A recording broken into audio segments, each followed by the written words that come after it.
Bien, quiero pedirle que esta mañana, entonces, los que toman nota, escriban el título del mensaje de hoy. Es: por sus frutos los conoceréis. El tema que vamos a tratar hoy, el título de este mensaje es: por sus frutos los conoceréis. Isaías capítulo 5, versículos del 1 al 7. Dice la escritura lo siguiente: ahora cantaré por mi amado el cantar de mi amado a su viña. Tenía mi amado una viña en una ladera fértil. La había cercado y despedregado y plantado de vides escogidas. Había edificado en medio de ella una torre y hecho también en ella un lagar, y esperaba que diese uvas, y dio uvas silvestres. Ahora pues, vecinos de Jerusalén y varones de Judá, juzgad ahora entre mí y mi viña. ¿Qué más podía hacer a mi viña que yo no haya hecho en ella? ¿Cómo, esperando yo que diese uvas, ha dado uvas silvestres? Os mostraré pues ahora lo que haré yo a mi viña. Le quitaré su vallado y será consumida, aportillaré su cerca y será hollada, haré que quede desierta y no será podada, cavada, y crecerán el cardo y los espinos, y aún a las nubes mandaré que no derramen lluvia sobre ella. Ciertamente la viña de Jehová de los ejércitos es casa de Israel, y los hombres de Judá planta deliciosa suya. Esperaba juicio, y he aquí vileza; justicia, y he aquí clamor.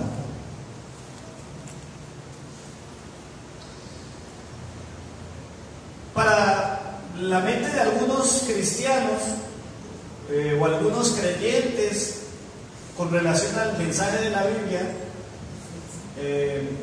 es importante tener en cuenta que a veces la percepción del Antiguo Testamento frente al Nuevo parece que es muy distante, ¿no? Hay personas que consideran que el Nuevo Testamento es algo absolutamente, radicalmente diferente al Antiguo Testamento, que no hay nada que, o sea, no hay relación alguna entre los dos, y la verdad es una grave equivocación. Sin duda, para estudiar un pasaje como el de Isaías 5, del 1 al 7, el mejor aliado para profundizar en él sería Juan capítulo 15, del 1 al 8. Casi que coincidieron con el número de versículos. ¿Por qué? Porque tanto en el Antiguo Testamento como el Nuevo se tiene una imagen semejante. La imagen de un labrador que entregó todo de sí, lo dio todo, preparó el lugar, preparó la semilla. ¿Sabe que la Biblia habla de la semilla, la simbología de la semilla? En la Biblia hay varias anotaciones sobre semilla, pero una de las más importantes es la semilla, de la cual sabemos nosotros su símbolo es la palabra. Y Dios había entregado todo. ¿Para qué? Para que en ese lugar se diesen uvas o fruto delicioso, algo que valiera la pena disfrutar. Da la impresión de que el dueño de la viña de Isaías se aterra, o sea, es como si la cosa lo cogió por sorpresa. Como esto es un antropomorfismo o una manera humana de describir lo que estaba pasando, esto es un claro cuadro de la realidad del pueblo en aquella época, porque tiene muchas imágenes que son importantes. Está hablando de todo, del sistema de culto, todo lo que había Dios puesto en su pueblo para bien.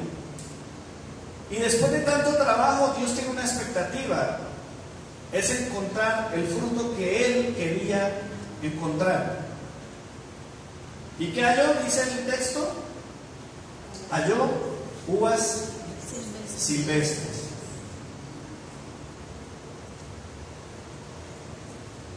El texto paralelo, o el texto afín que les he propuesto esta mañana, leer Isaías 5, del 1 al 7, a la par de Juan capítulo 15, versículos del 1 al 8, es muy importante hacerlo. La mayoría de los comentaristas en sus exposiciones hacen ese empalme. ¿Por qué? Porque son muy afines, son muy relacionados.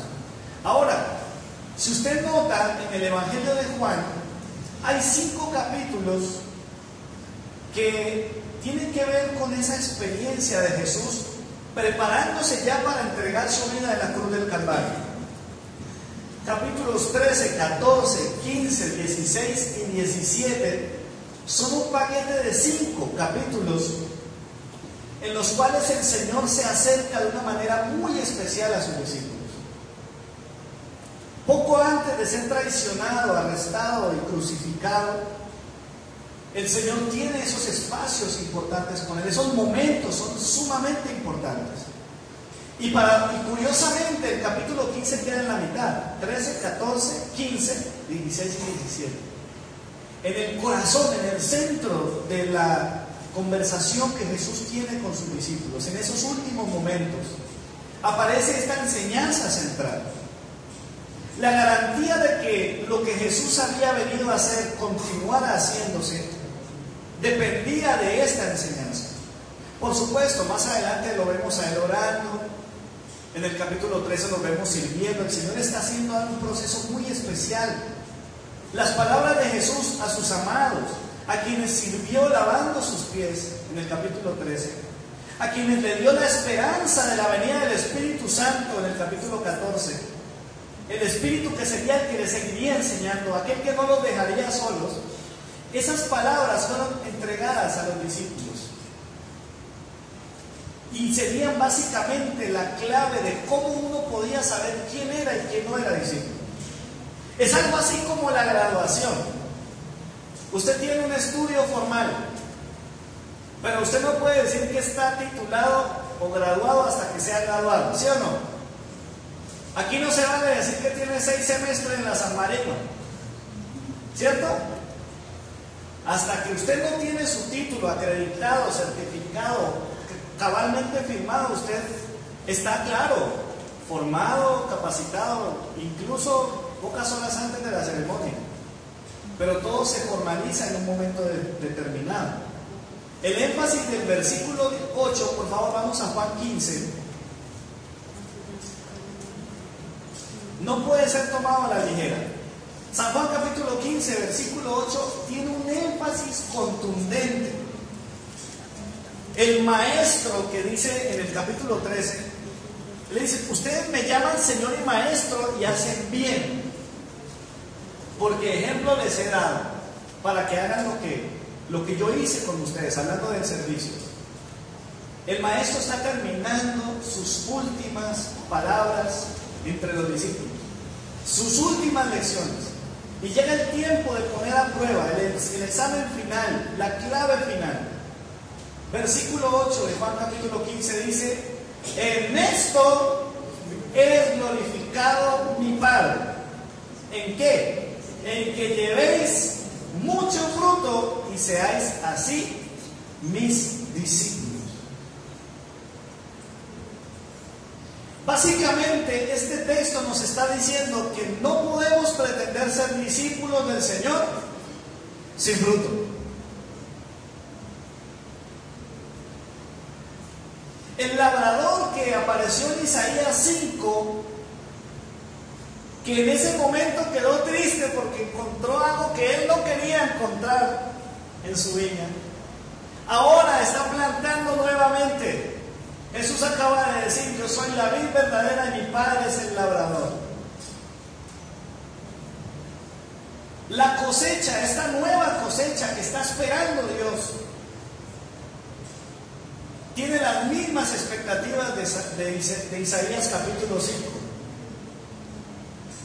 Dios ya no quiere encontrar la cosecha amarga, agria, indeseable del capítulo 5. Eso no puede volver a pasar. Ya pasó antes, no podemos permitir que ocurra de nuevo. Ahora, una buena razón para decir que esto no puede ocurrir y no debe ocurrir es porque ahora Cristo es la vid verdadera. Él es el origen de esta nueva oportunidad de cosecha. Por eso, si estamos ligados a Cristo, no puede haber un fruto diferente. La imagen, la visión profética de Isaías, que como dice bien el libro de Hebreos, es una sombra de lo que había de venir, se hace clara en Cristo. Cristo es la semilla, la palabra del Señor, que no volverá a Dios vacía. Jesús afirmó en Juan 12:24, si la semilla no muere, queda sola, pero si muere, esta lleva mucho fruto. Así que el labrador, quien plantó a Cristo, la vid verdadera, está aguardando, y aguarda por muy buen fruto. ¿Por qué podemos decir que la cosecha de Isaías capítulo 5 fue un fracaso? Porque es que aunque hubo fruto, no era el fruto que Dios esperaba. Mire, la tendencia de la religión, de la religiosidad en todas sus formas, le dan o le implantan o le crean a la persona que está en ese plan religioso la idea que lo que está haciendo está bien. O sea, mientras yo sea coherente con lo que creo en mi religión, las cosas van a funcionar. Es decir, lo que la divinidad me pida, eso yo le voy a dar. Suena interesante, pero necesita ser discutido, necesita ser evaluado. Por eso es muy difícil invitar a una persona a revisar el fruto que hay en su vida. El día que hablábamos del tercer mandamiento, decía, de los 10 mandamientos, ¿cuáles son los 2 mandamientos más populares? Los que más recuerda a la gente. No matarás y no robarás. Parece que son los únicos mandamientos relevantes en la Biblia. Pero resulta que para el Señor cada uno de esos mandamientos son importantes. Cada uno de esos aspectos son relevantes. Tenemos que dar lo que Él espera que demos. La expectativa no está cifrada en nosotros. La religiosidad, la religión, hace que usted piense a ver qué le agrada a Él. O sea, usted es el que define qué cositas le gustan a Dios. Pero lo que Dios quiere es que lo que Él sembró, usted lo muestre. Por eso la Biblia dice que llevemos fruto. Si Cristo es una realidad en nosotros, tiene que haber fruto, y buen fruto. Porque el Señor también dice claramente, el buen árbol da buenos frutos, y el mal árbol da malos frutos. No es lo mismo un individuo que se ve a sí mismo como una persona aceptable o moralmente aceptable, que una persona que está mostrando el fruto que Dios ha puesto en su vida. Porque lo nuestro es algo que viene de Dios. La Biblia dice que Él es el que pone en nosotros, a sí mismo, el querer como el hacer. La mayoría de las personas, a punta de religión, le están ofreciendo a Dios uva silvestre. Claro, les brota algo dan, ¿cierto? O sea, no podemos decir que no dan, algo dan. La pregunta es si lo que dan es lo que Dios está esperando. Y no solo para afuera, mis hermanos, porque el texto de Isaías no era para extranjeros, era para el pueblo de Dios. Y hoy para la iglesia es la misma pregunta. Pero es que yo hago cositas en la iglesia. Pero es que yo colaboro en algunos aspectos, yo trato como decir, yo no estoy como tan mal, alguito bueno habré hecho en mi vida. Pues claro, si de eso se trata, todos alguna vez hemos hecho alguito bueno. Incluso si eso que hicimos no era mandato del Señor, es sospechoso. La Biblia le llama a eso las obras muertas.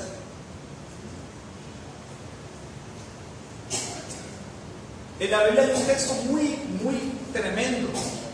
Una persona dice, ay, tan chévere hacerle un holocausto al Señor. Se le dio en todo de hacer. Vamos a hacer algo especial para el Señor. Un holocausto ahí de rapidez, chévere. Se me acaba de ocurrir esto es como, me nació. Y resulta que el Señor dice, ve, ¿y este fuego extraño de dónde viene? ¿Esto qué es? Yo a estos no los mandé a hacer eso. Por eso la relación con Dios es un tema de que Él es el Rey y nosotros somos sus amados, digámoslo, hay que utilizar el término que aparece mucho en la Biblia. Somos sus esclavos, pero no esclavos por imposición, sino por amor. Queremos ser sus esclavos. Queremos vivir para Él. Él nos compró. Somos sus hijos. Y no debemos darle al Padre lo que a nosotros se nos antoja, sino lo que Él quiere. Pregúntese por un momento ahí donde está. Bueno, ¿usted qué está haciendo para Dios? ¿Estás seguro que eso que estás haciendo para Dios es lo que Él quiere que tú hagas? Cualquier acción de nuestra parte, cualquier motivo de exaltación a nuestro alrededor, que no tenga que ver directamente con Dios, no es más que maleza. ¿Sabía usted que la uva silvestre es considerada una maleza? Es maleza. La presencia de uva silvestre, incluso en un jardín, es considerado un problema invasivo. Una persona que tenga un jardín bien chévere y de repente se encontró uva silvestre, no va a decir, uy, qué bendición. Bueno, hay de gustos a gustos, ¿no? De pronto a alguien le guste. El problema es que le guste a Dios, ¿no? Pero un jardinero, una persona que tiene un cultivo y se encuentra uva silvestre, peor si es un viñador, ¿qué va a hacer con la uva silvestre? Literal. La imagen de Isaías 5 muestra exactamente lo que hay que hacer con la uva silvestre. En cambio la de Juan 15 también. ¿Por qué hay que ser tan drástico con este asunto? Porque es que la uva silvestre en el mundo natural son plantas muy resistentes. Aparecen año tras año. Son un problema difícil de erradicar. Incluso hay todo un procedimiento que se debe efectuar si usted quiere sacar la uva silvestre de esa viña, de ese lugar. Le voy a comentar cómo es ese sistema. Mire, es tal grado de esta maleza, de esta plaga, que se tiene que proceder de esta manera. Si yo voy leyendo y usted se acuerda de Juan 15 o de Isaías 5, es pura coincidencia. Mire el trato drástico que tiene que hacer un viñador para combatir este problema. Para erradicar por completo la uva silvestre se debe, número 1, usar una sierra para cortar la base de la planta. Aunque son delgados, son difíciles de cortar. Esta tarea no se puede hacer apresuradamente para que el corte sea perfecto. Claro. Como es maleza, yo no sé si usted ha notado eso, pero las plantas buenas se mueren fácil. Si usted no ha notado, las plantas buenas se mueren fácil, pero la maleza, qué difícil. Y por ahí dicen que hierba mala. Entonces decía el artículo, porque me puse a averiguar bien cómo es el tema de la uva silvestre, porque es maleza, literal. Es una planta que se le roba los nutrientes a las plantas que realmente deben estar. Es casi una parásita. Entonces, y tiene que cortarse de raíz, la base tiene que ser cortada, pero tiene que hacer con cuidado para no ir a dañar las que deben quedar, tienen que quedar. En segundo lugar, dice el procedimiento que es importante quitar los sistemas de apoyo o cualquier vegetación de la cual se aferran para crecer.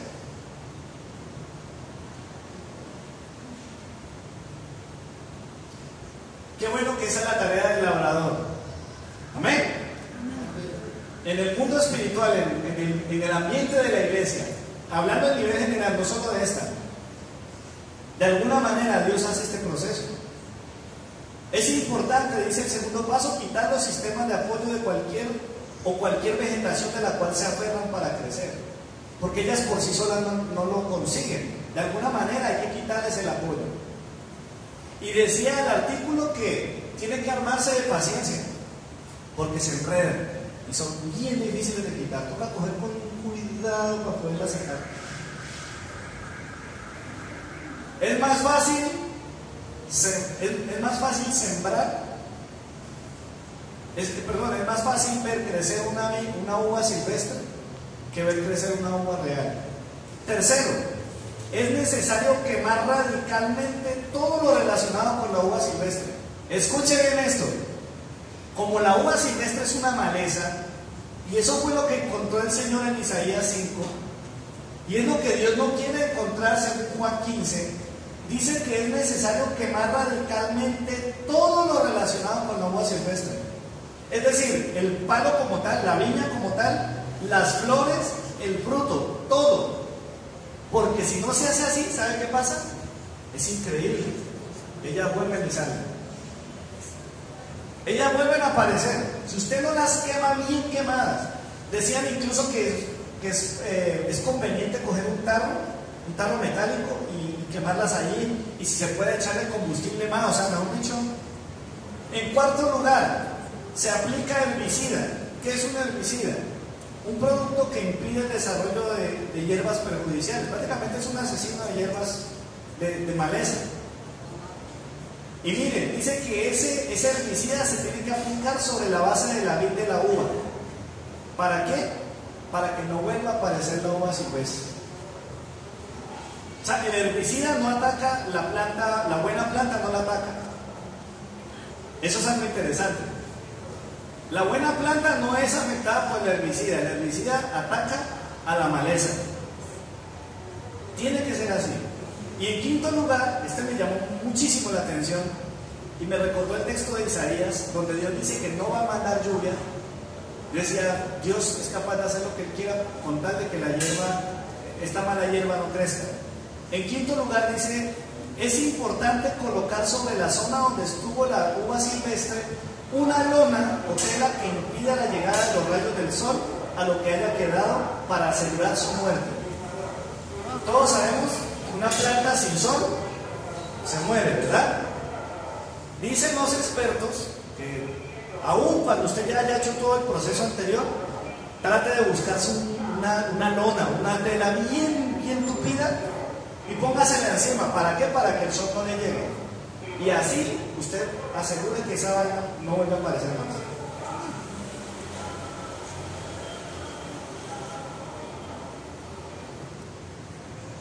¿Sabe qué ocurre con la uva silvestre?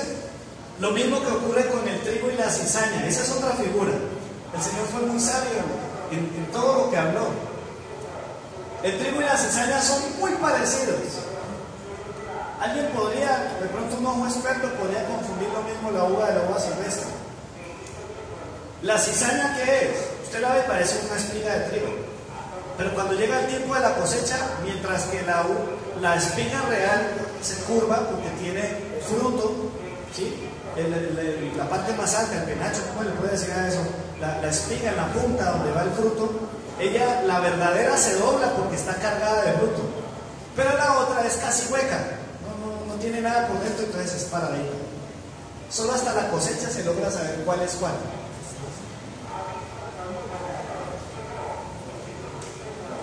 El fruto del trigo es pesado, pero el fruto de la cizaña no. Lo mismo pasa con la uva. Similares, pero ¿en qué se sabe cuando que la uva es o no es? En su sabor. Sí, verdad que tenemos expertos en el asunto. Por favor, vamos a la Biblia en Mateo 7, 16 al 17. La uva silvestre no es apta para hacer el vino. El sabor de su fruto no se compara al de la uva escogida por un viñador. Y esto aparece claramente afirmado en Mateo 7, del 16 al 17. Si ya lo encontró, puede decir amén. Y si no, anótenlo en la libretita y luego lo leo en la casa. Dice Dice la Biblia, por sus frutos los conoceréis. ¿Acaso se recogen uvas de los espinos o higos de los abrojos? Así, todo buen árbol da buenos frutos, pero el mal árbol da malos frutos. No puede el buen árbol dar malos frutos, ni el árbol malo dar frutos buenos. Todo árbol que no da buen fruto es cortado y echado en el fuego.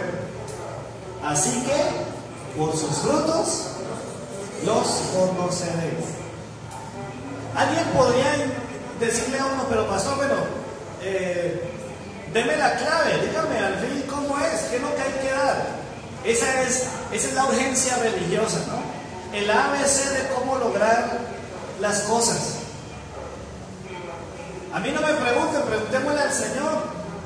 Tendremos tiempo para preguntarle la palabra de Dios. Y con el solo hecho de clamar a Dios, Señor, déjame llevar fruto, como lo hacíamos hace 8 días, esa sola oración es suficiente. Porque si estamos pegados de Cristo, ¿cuántos saben que Cristo es un árbol bueno? Dice el versículo, el árbol bueno no es capaz de dar malos frutos. Y lo mismo pasa con el árbol malo, no puede dar buenos frutos. Si estamos pegados de Cristo, el fruto debe ser bueno. El fruto malo no satisface las expectativas del labrador. Es así de sencillo. Por eso todo se trata de Él. No, pues es que yo tengo alguito, es que imposible pues que Dios no me va a tener en cuenta lo que yo hago y lo que yo soy y lo que no sé qué. Dios no va a darle su aprobación a aquello que Él no espera recibir. Sencillo, el fruto de la uva, de la vid, es el que Él espera. Jesucristo, la vid verdadera. Todo lo que sea diferente, aunque parezca y no es, será cortado y echado al fuego. ¿Qué más podría hacer yo con mi viña? Dice el Señor. Y yo creo que hoy el Señor se hace la misma pregunta con más de uno. ¿Qué está pasando con la iglesia? Con el grupo, con el equipo administrativo, mirábamos la listota de iglesias que hay en Colombia. Muchísimas iglesias. Una cantidad de iglesias. Tenemos poder suficiente, al menos a nivel numérico, para casi, yo creo que si nos pusiéramos de acuerdo, cosa que es complicada, podríamos quizás poner un presidente con 7 y pico millones de no católicos en Colombia. Pero ¿por qué no pasa nada? ¿Por qué no influimos? ¿Por qué somos irrelevantes? Porque el fruto que debemos dar, mejor, el fruto que debemos llevar, el que debería salirnos a nosotros. ¿Se acuerdan que yo les he dicho siempre, usted nunca va a ver un árbol haciendo fuerza para que le salga el fruto? ¿Verdad? Nunca, usted no va a ver eso. Por eso nosotros llevamos fruto, no damos fruto. El que da fruto es el religioso. El que cree que con lo que hace va a tramar al Señor, lo va a impresionar.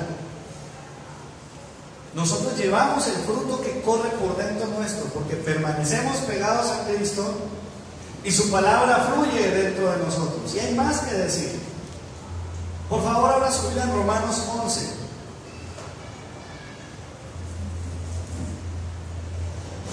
Romanos 11, 17 y 18. Si no lo puede encontrar antes de que yo inicie la lectura, por favor escríbanlo en sus notas.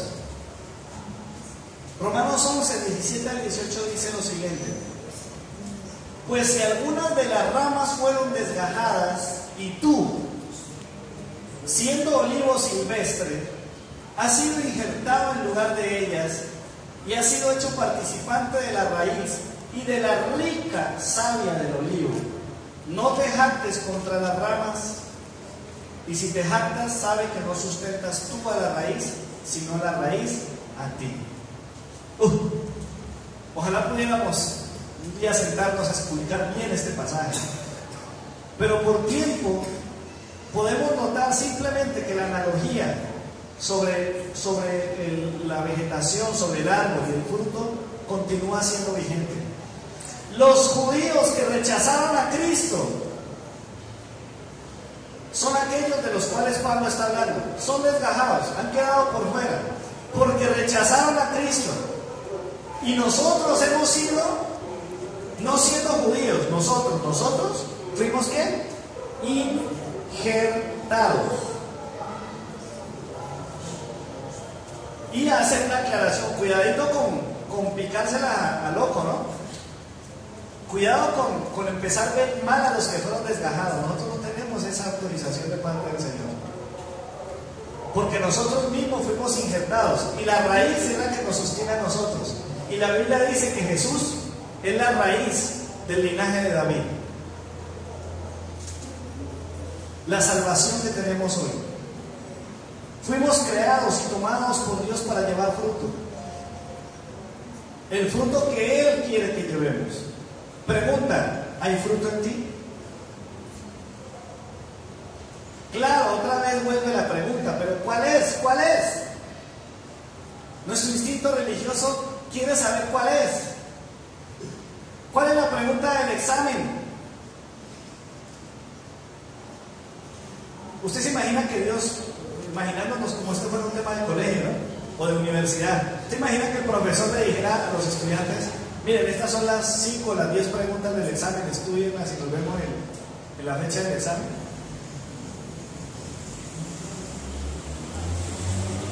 A la gente a la que le gusta su esquema religioso y no quiere renunciar a él, le gusta aprenderse las respuestas de su religión. El tema es que nosotros tenemos que darle cuenta de a Dios. Por eso, intentar caerle bien al pastor no es buena idea. Intentar encajar en las cosas que la iglesia hace, no, yo es que, ¿para dónde va Vicente? Para dónde va la gente. Entonces, si voy a esta iglesia, hago lo que ellos hacen. No funciona así. Dios sabe quién es hipócrita y quién no. El hipócrita es el silvestre. El verdadero, ese lo sabe Dios. Por eso, en este punto, ni siquiera podemos acercarnos a definir, a cualificar quién es quién. Tenemos que tener temor y temblor, porque el juicio viene.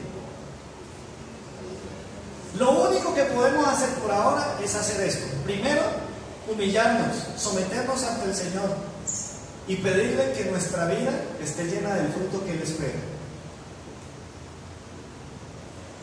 Yo puedo estar haciendo cosas muy buenas en la iglesia. Yo puedo, incluso, como hacen muchos sin creer en Dios, hacer obras benéficas. Yo podría, como muchos que no creen en el Señor, congraciarme con cualquier causa que vaya en contra de la palabra de Dios. Alguien podría decir: no, es que tal vez no, ese es diferente, ese es una buena persona. La gloria de los hombres no es nada.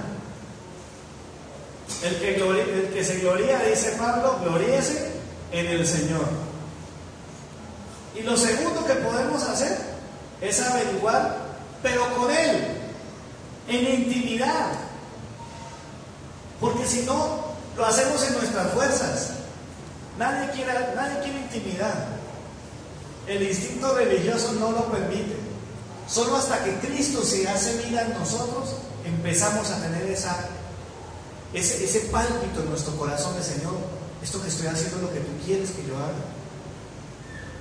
Mientras tanto, nos la pasaremos copiándole a otro, fingiendo, en una vida hipócrita, en una vida silvestre. Seremos uvas silvestres. La única manera, entonces, mis amados, según la Biblia, la única manera que llevaremos el fruto que Dios quiere es permaneciendo en ¿quién? En Él, permaneciendo en Cristo, y que su palabra permanezca en nosotros. Qué hermoso el texto de Romanos, ¿no? Se refiere a la savia como esa rica savia, ese algo que brota en nosotros. Es que, vuelvo y repito, nosotros no podemos generar eso. Hasta hace un tiempo yo pensaba que yo debía dar fruto, y lo que debo hacer es llevar el fruto. Pero ese fruto no se puede llevar si yo no estoy pegado al Señor. No lo puedo llevar si su palabra no es real en mí. Entonces, mis amados hermanos, en un resumen sencillo, si somos de Cristo, Cristo debe verse reflejado en nosotros. Es así de simple. Usted ve un árbol, los que casi no tenemos experiencia en el mundo del campo, usted ve un árbol y no sabe qué es. ¿Eso qué era? Solamente lo podrá descubrir cuando encuentre ¿qué? El fruto. Cuando lo... ya sé qué es. Hasta que usted no vea la manzana, usted no sabe si eso es manzana, naranjo. Lo mismo ocurre con nosotros. Hasta que Cristo sea reflejado en nosotros, seremos reconocidos como esos pámpanos, esos discípulos de Cristo. Quiero concluir con esto, mis hermanos. Todo fruto que nosotros conocemos hoy, todo lo que usted ha consumido, ¿alguien ha comido frutas alguna vez? Fruticos. Qué ricas son las frutas, ¿verdad? A veces yo he perdido concursos de pareja donde hacen eso de qué tanto conoces a tu pareja. Hemos perdido porque cuando a mí me preguntan cuál es mi jugo favorito, yo no sé cuál escoger porque tengo varios. Entonces yo digo uno y ella dice otro. Ay, es que a esto le gustan todos. Todos los que alguna vez hemos disfrutado del fruto, sabemos que alguien lo sembró. Amén. ¿Quién fue el primero que lo sembró? Lo podemos creer por la palabra de Dios. Él fue el que lo sembró. Ese jardín lo plantó él. Simple pero profundo. La única manera de saber cuál es el árbol es conociendo el fruto. Si veo la naranja, entonces sé que eso es un naranjo. Cuando vea el mango, yo sabré que ese palo es un palo de mango. Cristo es la vid verdadera, plantado por el Padre. Es un plan glorioso, soberano, tan profético como Isaías capítulo 5. Dicen por ahí que de todo hay en la viña del Señor. ¿Han escuchado eso? Ay, mijo, hay de todo en la viña del Señor, y es verdad.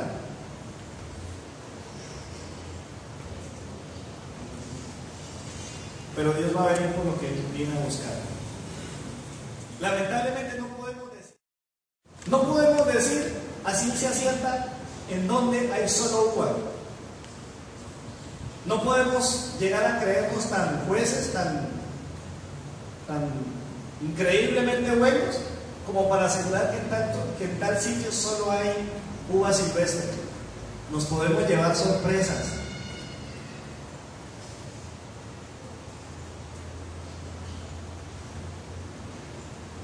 Pero todo aquel que permanezca en Cristo, que esté bien pegado a Él, aquel que disfruta de esa rica savia recorriendo todo su ser, va a llevar fruto. Y va a llevar fruto bueno. Y no va a llevar poquito, va a llevar abundante. De lo contrario, la decepción no solamente será para Dios, sino para los que nos rodean. Porque Jesús le dice a la gente, por sus frutos los conoceréis. Por el fruto seremos conocidos.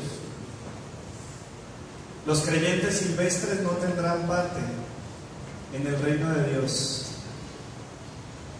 Voy a leerle 2 citas y le voy a mostrar un video para que terminemos. Todo árbol que no da buen fruto es cortado y echado en el fuego. Mateo 7:19. En esto es glorificado mi Padre, en que llevéis mucho fruto y seáis así mis discípulos. Juan 15:8. Así que un creyente silvestre, ese no es.